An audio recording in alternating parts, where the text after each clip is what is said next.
Welcome to Stat Masters, where we teach you how to use Player Profiler to win at fantasy football and better evaluate players. My name is Aaron Stewart, and I am the social media coordinator for Player Profiler and a senior analyst. My co-host here, his name is Chris Buonagora, a fantasy intelligence network analyst for Player Profiler. How are you doing, my friend? I'm good, man. I'm good. I definitely want to talk about running back best ball. So what do you have for me today? We've had some phenomenal fantasy football running back drafts in recent seasons, but those running backs are now approaching age apex. They're getting old, and should we be worried about them in fantasy football? For all these guys, the focus is going to be three main things. First is going to be age. The age apex for running back is debated between 28 or 29 years old. I would say it's 28 for good players and 29 for truly elite players. And then the other school of thought on running back expiration comes with total touches. They say that once they hit 1,500 total touches, it's the yellow zone where it's a lot, but they still have juice. And then 1,800 plus is the red zone. And then the third factor, as always with best ball, is going to be cost at ADP. Henry is a peculiar case because he is in the red zone on both charges. He's in the 1,900 total touch in his career range. And by the time the season starts, he'll be well into his 29th year of life. So there's certainly concern. What I look for is, can we validate his cost? So if you look on Underdog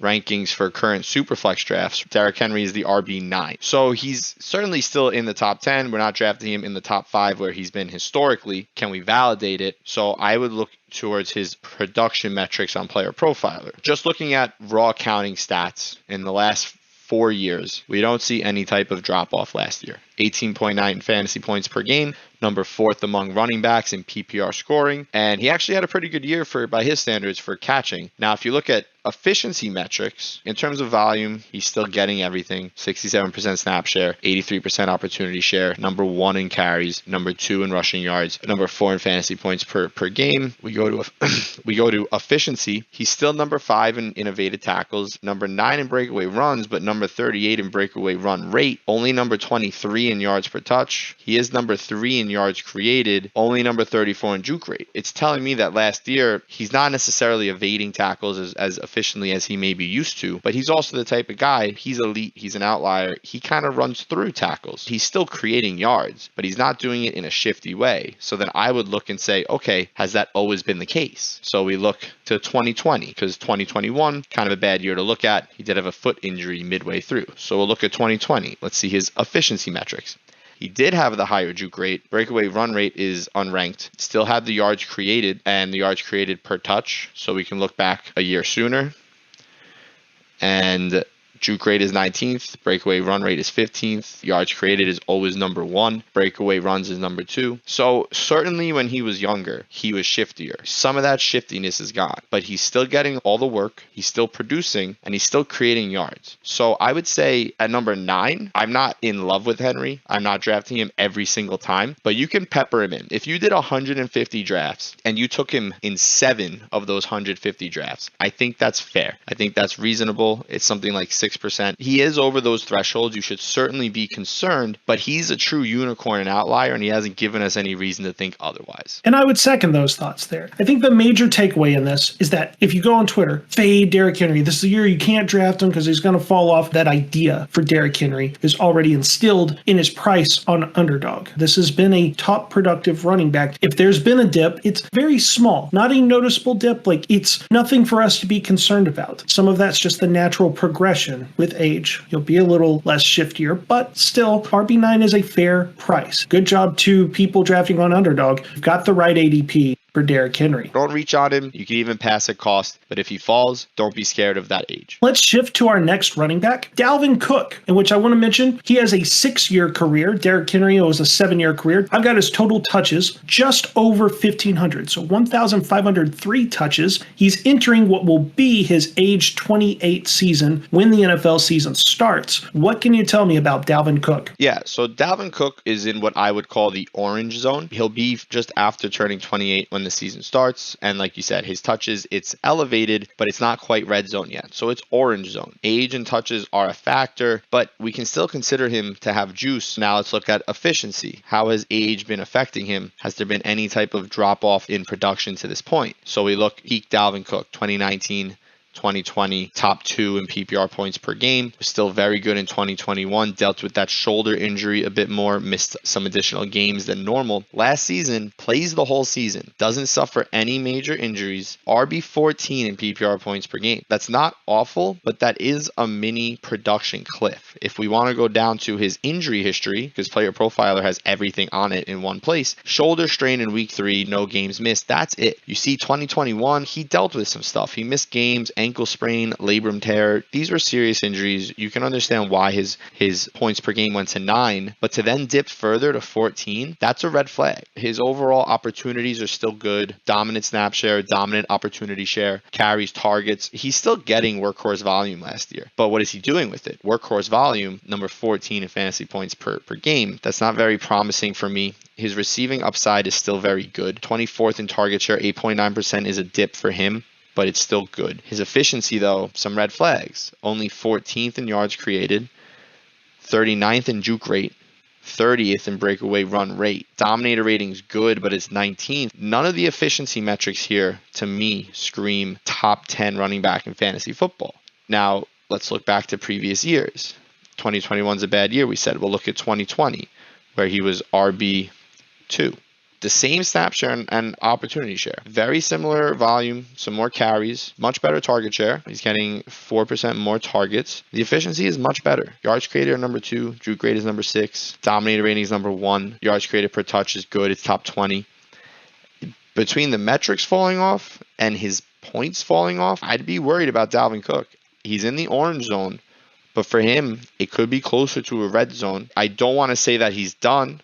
Now let's look at the price. We look at Dalvin Cook. He is RB 15. That's really not baking in enough risk for me. I've taken Dalvin Cook up to this point, but I've taken him when he falls. If you can get Dalvin Cook cheaper outside the top 20, I think that bakes in the risk. But I would say right now, you don't really want to revolve your strategy around him. He kind of is a dead zone running back in the RB dead zone. And there's potential here for this cliff to get even worse. I think you can consider RB 14 his new ceiling, not his floor. And the thing I'll add with Dalvin Cook is when you dive a little deeper into these numbers and go across season to season, some of the things that stood out to me is take juke rate, for instance, at 2020, which was kind of that last peak year that we saw. That juke rate was 29.8%.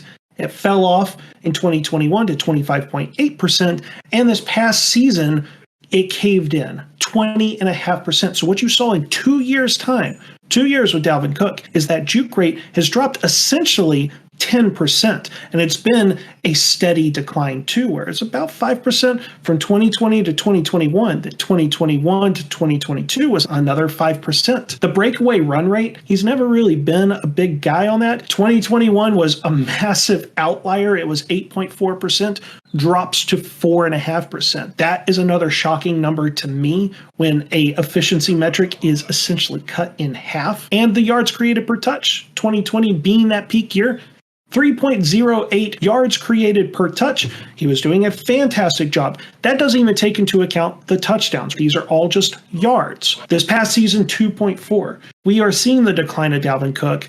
Derrick Henry, I'm not worried about. The cost, as discussed, seems like we've taken in the risk and it's baked in.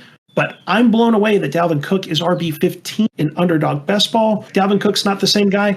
And our show is not even going to talk about situations. We don't care what happens with him this offseason. Whether he remains in Minnesota or goes somewhere else, it doesn't matter. The profile on Player Profiler is telling us this season, 2023, is going to be a bad season for Dalvin Cook. The red flags are there, people. Just got to open your eyes to the stats. Yeah, I would say max 5 teams of 150. That's a 3% exposure. And the only times I'm taking him is if you're getting at least 10 or more spots past ADP. It's not a do not draft, but it's a certainly avoid. Our next player that we are going to discuss is from the same class, Aaron Jones, who has a significantly less touches in his career. The total comes out to be 1,277 touches in a 6-year career. For comparison, Dalvin Cook, also in a 6-year career, has just over 1,500 touches. Chris, what can you tell me about Aaron Jones? So I'm going to spoil this one. Aaron Jones is the one I do like at ADP. We're going to work this one backwards. So I want to show you why. So Aaron Jones goes one spot after Dalvin Cook as RB16. And we just said RB15, a little too expensive for Cook.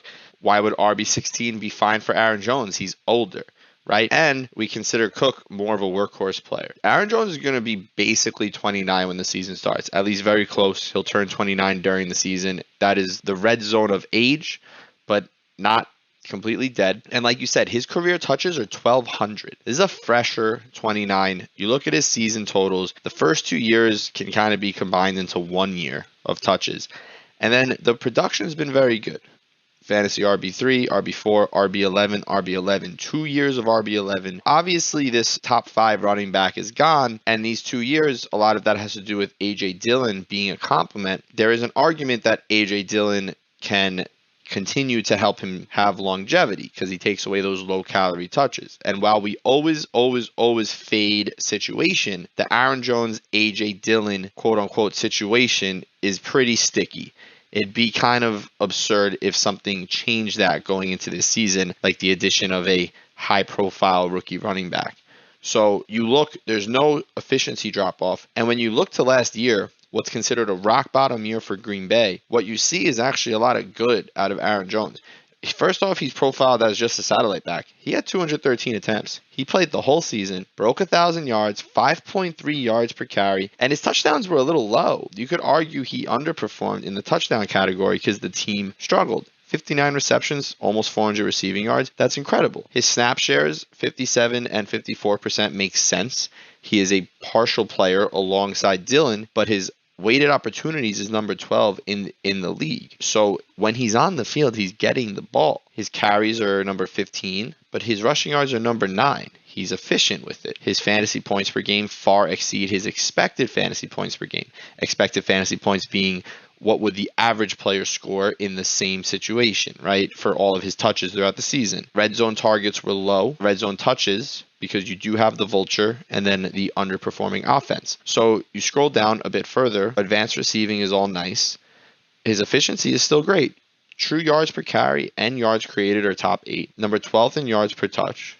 Number 10th in yards created per touch. A good production premium. 14th in juke rate. 15th in breakaway run rate. 22nd in dominator rating. But for a 28-year-old guy last year to be top 24 with a talented backfield mate, that makes sense. Because again, he's getting the ball when he is on the field, but he's not necessarily getting everything that Green Bay is putting out. So there is still a lot of juice here on this profile for a guy that, if you do want to pepper in a little situational analysis in a situation that, again, is pretty sticky, it does make sense. You look at 2021, similar situation. Partial time player, a lot of carries, outperforms his carries in terms of rushing yards. You go to efficiency, yards created are good, true yards per carry. They weren't even as good. He got better last year, but it's all still top 20. It's all still very good. Again, are we looking at top 5, even top 8 running back?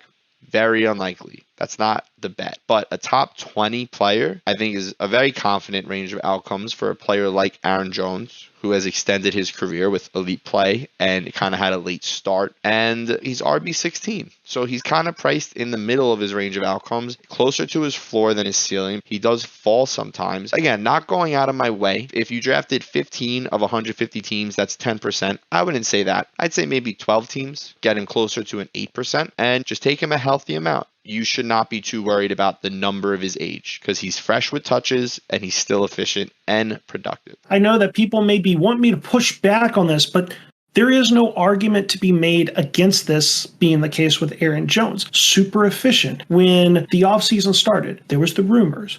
Will the Packers cut Aaron Jones? It took one look at the profile here on Player Profiler to go, there's no way in hell that the Green Bay Packers were going to cut Aaron Jones. Super productive, super efficient running back. They will point to the age, but they did not look at the fine details of the fact that compared to his peers, similar age, significantly less touches, still one of the most efficient running backs in fantasy football. All you had to do was go to Player Profiler. It's not just going to make you better at fantasy football, it's going to make you better at understanding the way the NFL works. At that price of RB16 and best ball is perfect. The Dalvin Cook being one spot above him is baffling. Yeah, I would say I like them both. There's no older player that I'm revolving my strategy around. But of the four guys we're going to speak of today, Aaron Jones inspires the most confidence. And we'll segue into the last guy that we are going to talk about on the show. It is a fellow member of that same draft class, Alvin Kamara, who in his 6-year career has 1,565 touches. Chris, what can you tell me about Alvin Kamara? If Aaron Jones inspires the most confidence, Alvin Kamara probably inspires the least confidence. I would say his evaluation this season is the trickiest because it has the most moving parts. So really, we're going to entirely remove situation because there's no way to honestly evaluate it. They added Jamal Williams. They could always add more. The last 2 years, they used him as an early down runner for some reason. After 3 seasons of being an elite satellite back and never eclipsing 200 carries, it doesn't show it here, but in all 3 of these seasons, he flirted with or exceeded 100 targets. That is amazing for a running back. I don't have to convince people the elite talent that Alvin Kamara is. We all know. We all see the numbers. Now, we do see a drop-off last year, but I want to look at the efficiency. Situation is useful in hindsight analysis, not in foresight analysis. And situationally, it makes sense why he would have dropped off last year, not for talent reasons.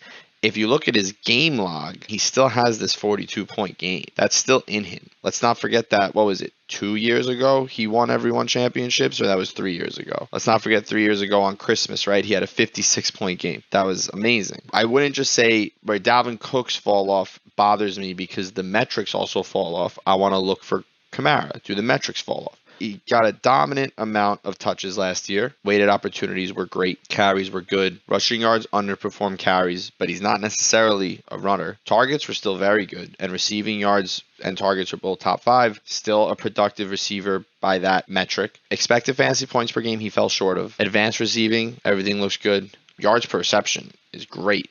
Right, a couple more drops than you would like to see, but not a killer. Route participation is amazing. Efficiency, kind of awful. Still creating yards and still creating yards per touch. Dominator rating is bad. 25 is just okay for a player like this. Evaded tackles is poor. Juke rate is abysmal. He wasn't efficient last year. There's really no way to cut around that. You look at 2021, getting a lot of volume. We look at efficiency. Yards created is 7. Not very efficient. Is dominating the backfield though. Not really evading tackles, poor juke rate, poor breakaway run rate. So now let's look back to 2020 when he was the number 1 receiver in PPR. He was on the field much less. Dominated targets, 107 targets. Number 1 in receiving yards. Number 1 in receptions. Under 1,000 rushing yards though. Number 1 in fantasy points per game. Advanced receiving is incredible. 9.1 yards per reception. Efficiency, juke rate's number 2, evaded tackles number 3, breakaway runs is number 4. Everything here is top 10. Most of it's top 5, except for true yards per carry, but again, not a runner. So on one hand, you have a player who has been misused out of necessity by his team, that now, if we're going to project situation, let's say nothing changes, you would have to think Jamal Williams came to take that role. So if anything, if they're going to put him on the field, he shifts back to a receiver's profile, but he did lose efficiency and he did lose production last year. He is going to be 28, so he's in the orange zone. His touches are incredibly light. This isn't really a spent player. He is elite. Now, there is the looming suspension, which is a sticky situation. He's very likely to get suspended from a suspension that was pushed off from last year. We'll know in July, but you can pretty much bet on it. Probably 6 to 8 games. Now, this actually further adds to it. Does that help him? Does taking 6 games off further extend his longevity? Can he give you 8 insane games, even though his total season scoring is not going to be good? So when you think about it with Kamara, what you're betting on is that he's not going to advance you, but he's going to help you win the tournament. He'll be the guy in the last 3 weeks in the playoff rounds where it's basically DFS that gives you the opportunity for a 4-touchdown spike week or a 100 receiving yard game with 8 receptions from a running back, which is unmatchable by the competition. That's what you're playing for. And there can be a power to that in best ball, where there's a lot of theory behind if you have a player that is a low exposed advancing player. So someone that, let's say 1,000 teams advance, you only find this guy on 10 teams. Those 10 teams get an advantage if that player has a big week in the playoffs. That could be Alvin Kamara. Now we look at the price. We scroll down. He's RB33. He actually goes ahead of Jamal Williams, his backfield mate, who is playing the whole season, but I think we all know is not going to give you the points he gave you last year. At RB33, there's really no player after Kamara where you look at them and say, wow, that's a definitively elite running back or very good running back being passed on. He's actually after James Conner, which would be the last guy you could say like he's good for a workhorse role, barring rookies, but we're not getting into that conversation right now. I think you can draft Alvin Kamara. I think you take him knowing what you're getting. You're getting a potential tournament winner, but not an advancing player. You offset him with a guy like Michael Carter, who could have a September boom while Breece Hall is recovering from an ACL. But you pepper him in, same as like a Dalvin Cook or a Derrick Henry, maybe 5% Kamara. If you drafted 150 teams, take him 7 or 8 times, maybe 10 tops. I'm not going to go crazy for an aging guy who has fallen off in his efficiency and is going to miss 6 games, but I'm not going to draft him 0 because there's always that chance. And he's cheap. He's not necessarily expensive. He's outside the top 100. If he was more expensive, I would be more skeptical. Your top 3 rookie running backs all go before him with Charbonnet and Gibbs. Your free agent risers go before him. Players that people are hyped on like James Cook and Rashad Penny go before him. He's not very costly. If you want to take 5 to 10 swings on him, I don't think it's a bad idea. I believe that's excellent analysis on the best ball side of just realizing ADP is king. Alvin Kamara is not going where you would normally think because we have already baked into his ADP the suspension, the fact that Jamal Williams is there, which is not necessarily a bad thing for Alvin Kamara and the way he plays football. So to recap there, 4 running backs that we talked about, Derrick Henry seems to be appropriately priced. You don't have to fade him. Dalvin Cook, that's the one that is a little tricky there. That seems to be at RB15. You might want less exposure in best ball than you normally would. Aaron Jones going at RB16 right after him. That's the guy that still has the most amount of juice, that checks more of the boxes of these aging running backs. Don't want to have overexposure, but he's properly valued. And then Alvin Kamara, yes, the efficiency has dropped off, but we've still seen those peak performances as recently as this past season. There is a suspension. It's baked into his ADP. He's going outside the top 30 running backs, outside the top 100 ADP. You could still take him in best ball. Chris, do you have any final words on any of these 4 running backs? Yeah, I would just say none of them are undraftable, but none of them should be the focal point of your strategy. None of them should exceed 10% exposure, and that's high.